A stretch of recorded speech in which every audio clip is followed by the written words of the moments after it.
It started off as a typical summer day in the neighborhood. The sun was out, the birds were chirping, and the kids were playing in the park.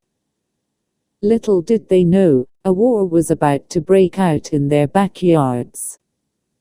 The plants and the zombies had been eyeing each other for months, a silent rivalry that was about to reach its boiling point.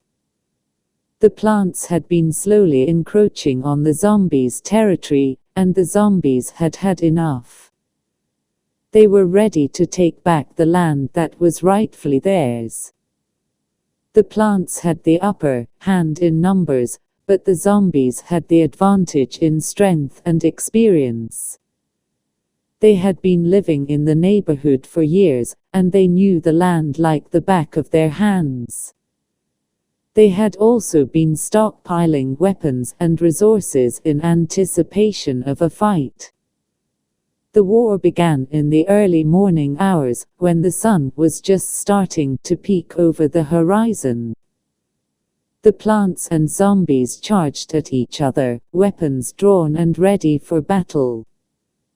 The plants used their vines to try and restrain the zombies, while the zombies used their fists to try and pummel the plants. The battle raged on for hours, neither side willing to back down. The plants used their superior numbers to overwhelm the zombies, while the zombies used their superior strength to take out the plants. In the end, both sides were left exhausted and battered.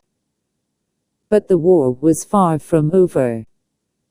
The plants and zombies continued to fight throughout the day, and by nightfall both sides had sustained heavy losses. The plants had lost most of their numbers, and the zombies had lost much of their strength. In the end, the plants emerged victorious.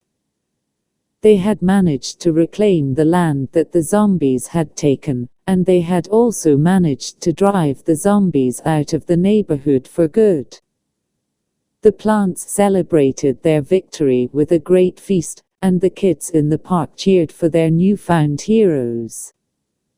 The war between the plants and the zombies was over, but the memory of it would live on in the hearts and minds of the neighborhood for years to come. The kids would tell stories of the brave plants who defended their home, and the zombies who tried to take it away. The plants and zombies had fought a long and hard battle, but in the end, they had both learned an important lesson. That no matter how different they were, they could still find a way to live peacefully together.